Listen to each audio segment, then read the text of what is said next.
Hello, and welcome to the Prior Written Notice Procedural Safeguards section of the Writing Great IEPs webinar series provided to you by the ESU 13 Special Education Planning Team. I'm Pam Brzezinski, and I will be your presenter for the Prior Written Notice Procedural Safeguards section. Today, all of the materials used within this presentation were brought together by using information from the Nebraska Department of Education Rule 51, the Department of Special Education IEP Facilitation Cadre, and ESU 13 staff's knowledge and expertise on the subject today. I'm Pam Brzezinski, and I've worked in multiple settings in addition to multiple ESU roles. And so hopefully I will shed a little bit of light on what should be within the prior written notice today. We will go through 3 key learning objectives. My goal, number 1 goal, is to make sure that you are able to recite the requirements around the prior written notice and Rule 51, and that you understand fully what those requirements are and why they are in place.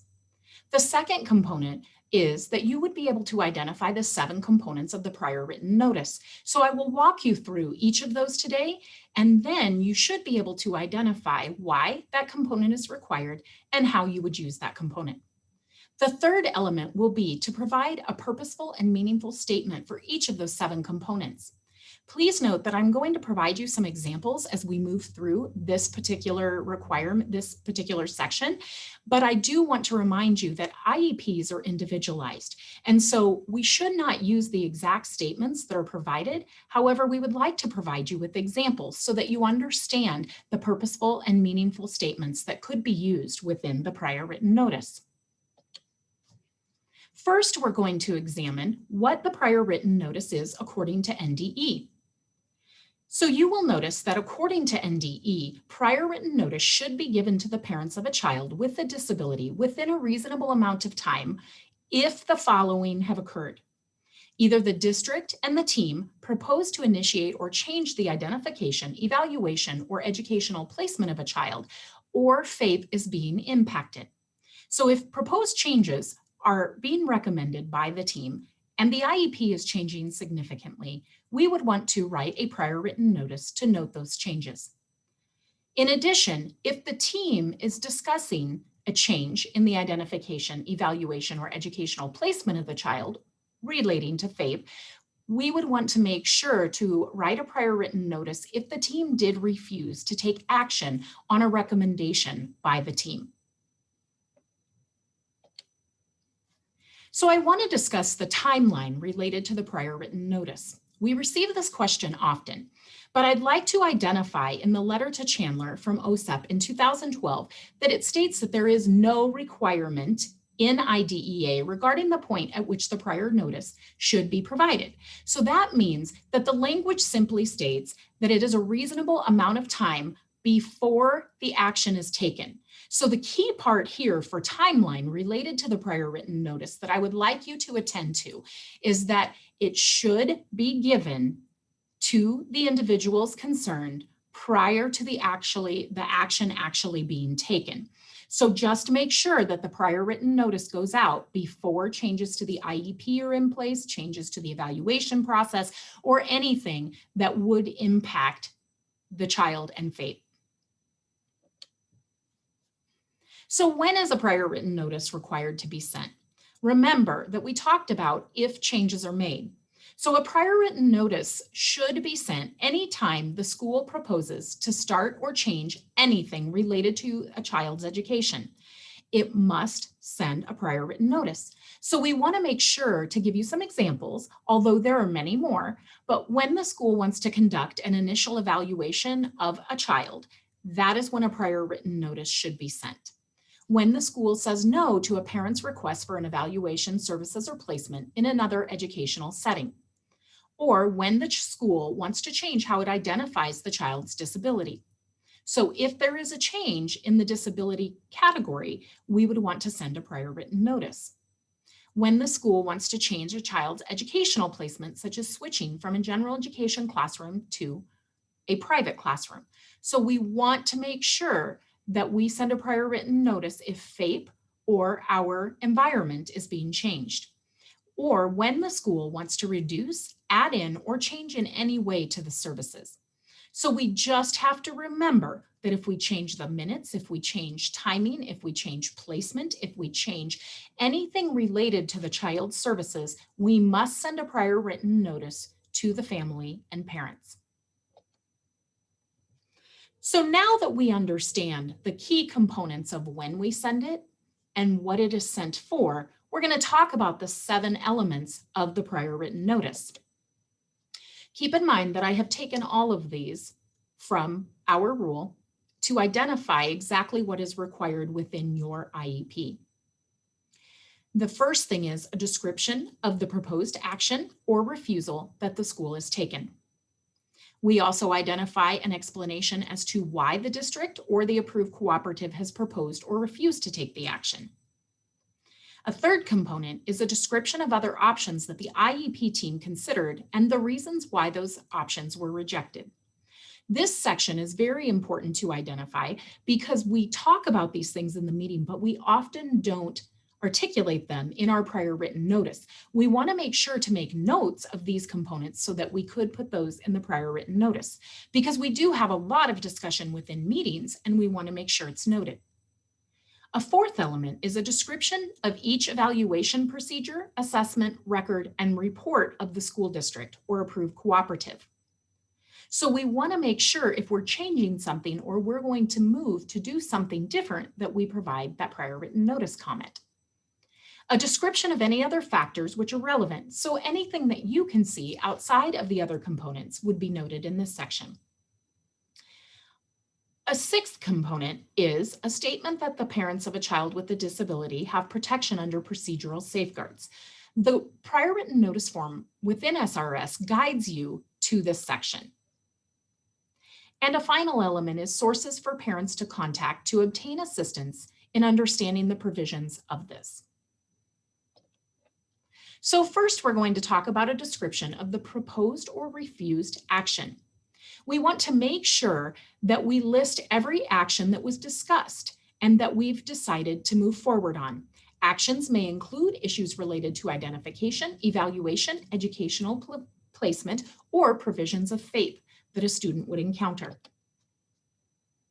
So we have to make sure that we note that, and then we have to give specific reasons as to why we are proposing or refusing to take action.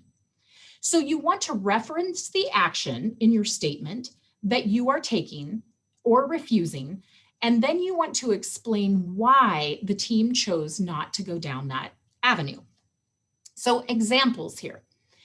One is in student grading. If student is on track to graduate with a signed diploma, the IEP team met and developed a summary of performance that it will have for future use. He or she is scheduled to graduate on the date at which time the district will no longer be responsible for the educational program.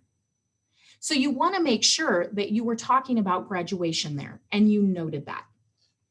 Another example here is during the students' amendment meeting held on this date, the team decided to change placement to a more restrictive environment. So you have now talked about a change of placement. Until the student's behavioral data shows he is ready to return. Rather than his current placement of resource room, the teacher decided a residential setting would meet his or her behavioral needs. So notice in that statement, we identified the action that's being taken, and we also noted why we either refused or proposed to take action upon that. Another example here is the district will no longer be providing speech services for student as he or she is no longer meeting the Nebraska eligibility criteria as a child with a disability. So we have changed service model, service provider, and disability category. You've noted that the reason why is because the student doesn't meet the criteria as a child with a disability. So the student's current reevaluation results indicate that his or her articulation skills are age appropriate. So you have provided why you are proposing or refusing to take action on what the team had discussed.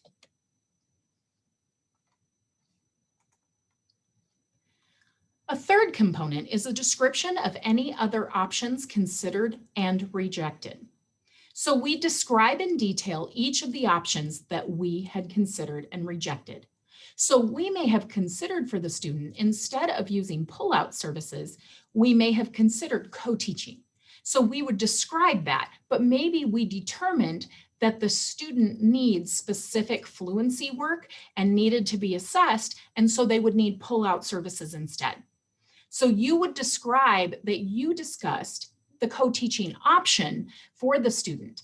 This is where you would be able to put your LRE components within that. You would be able to say, we had discussed all of providing a one-on-one para. However, the parent disagreed that it would be helpful for the student. They felt that it would isolate the student more. So you could write those descriptions in there, but describe in detail the other options that were considered and rejected.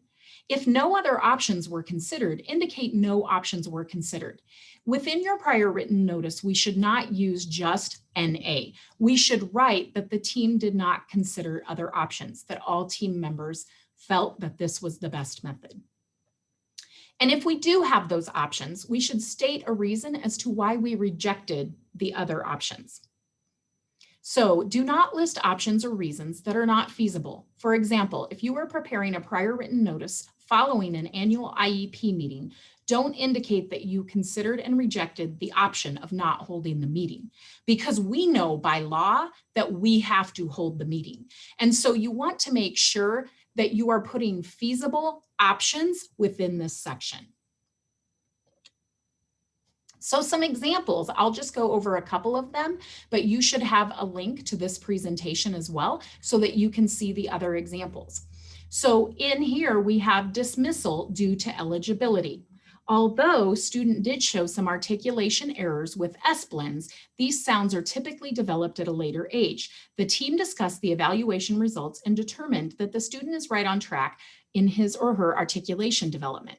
Because the student is only 5 years old, at this time, the team decided to allow him or her time to develop these sounds in a natural progression.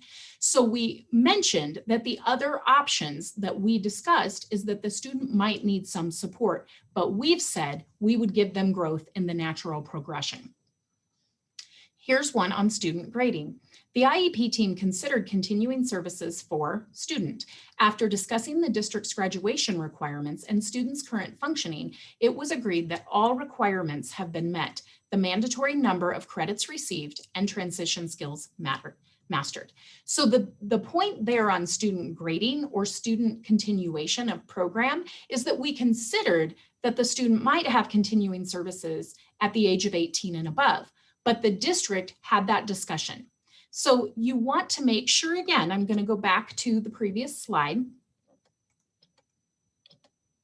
that we describe in detail the other options that were considered and rejected, and then we identify why the team did not take on those rejected options.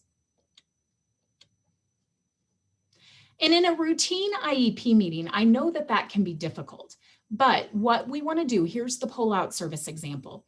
The team considered pull-out services for language arts class for the next school year. Student has difficulty with language arts skills.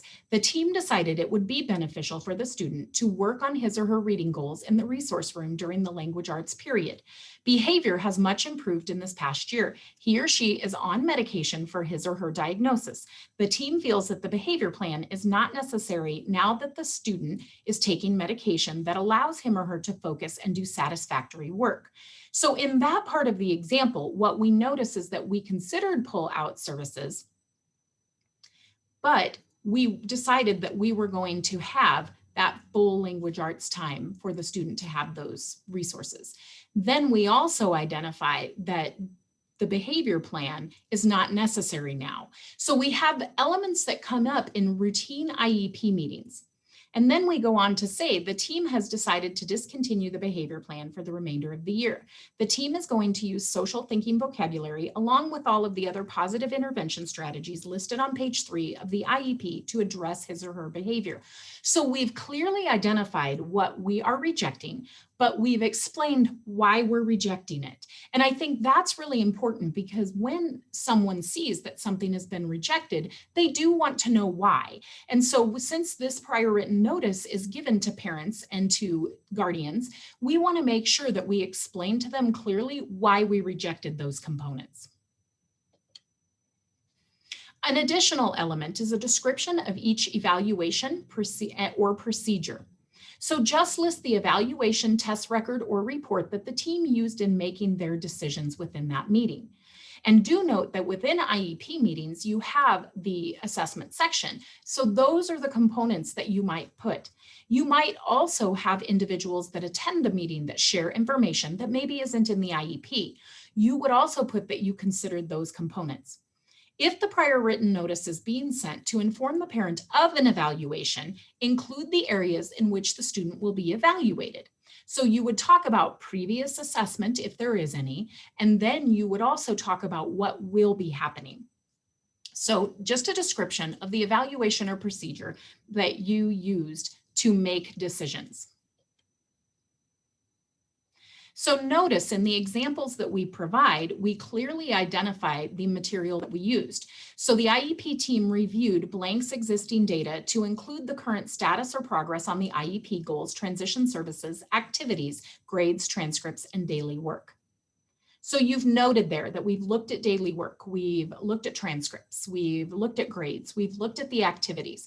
So we have looked at the mastery of those components for that graduation. So placement due to a behavior. The primary basis for this change of placement is disruptive or self-destructive behaviors, which have increased in frequency and intensity within the school and home setting over the past 3 months.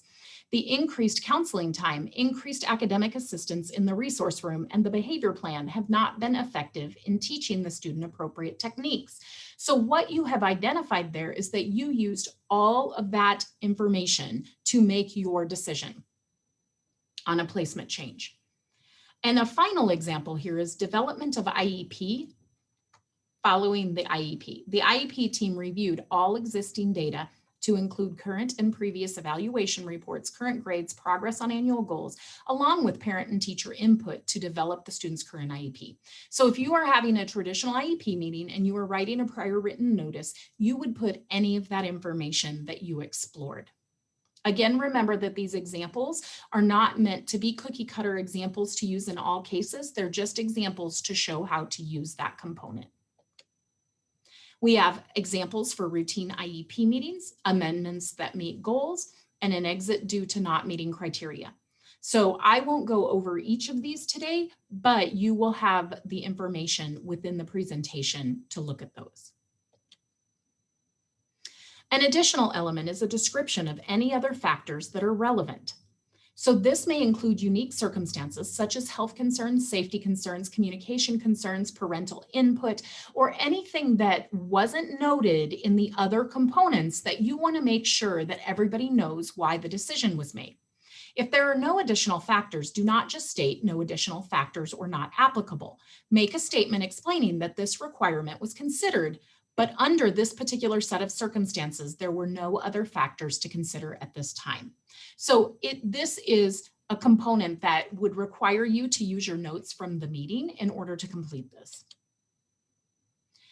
When we discuss the component of procedural safeguards, we have to remember that according to Rule 51, the notice must be written in language understandable to the general public. It must be provided in the native language of the parents and other mode of communication used by the parents. So if we have an individual who needs it in a different language, we must provide that to them. They must be able to clearly understand the information that is in the prior written notice. The prior written notice gives parents or guardians an opportunity to change, to request a change to any decisions that were made. And often we do get calls when the draft IEP or the changes are sent home, or even a day after the meeting, that parents felt that they had thought about a component and wanted to change it. So it is very important that all parents have access to all of the information in the prior written notice. Also note that if the native language or other mode of communication of the parents is not a written language, the school district or approved cooperative shall take steps to ensure that the notice is translated orally, that the parents understand the content, and that there is written evidence that the requirements of this section have been met. So the prior written notice may need to be provided in person if the communication method with the parent is not written language. So we just have to remember overall with procedural safeguards that every parent would have access to the information that we are giving in the prior written notice. And that requires us to understand, number one, how the parents communicate, and if it is in another language, and if we need to use an alternative form of communication. It could be a quick video that is recorded that explains it. You need to make sure that you have written evidence that they have viewed the information and that they understand it. I know that was a really quick overview on the prior written notice, and I want you to know that there are several resources that we've used for the creation of this particular section. The letter to Chandler is a strong resource that you can access. The Nebraska Department of Education has a prior written notice guidance document that has come out. I have the link in here for you. And Rule 51 provides you strong information regarding the prior written notice. If you have any questions about the content of this particular presentation, please reach out to myself or anyone on the SPED planning team. To receive professional development credit through the professional learning department, you would want to complete the survey that is on this slide. This would allow you to put your name and your district, and then professional learning would be able to document that you did complete this particular section. The form is also linked into the comments below the video. Thank you for joining us today, and if you have any further questions, please don't hesitate to reach out.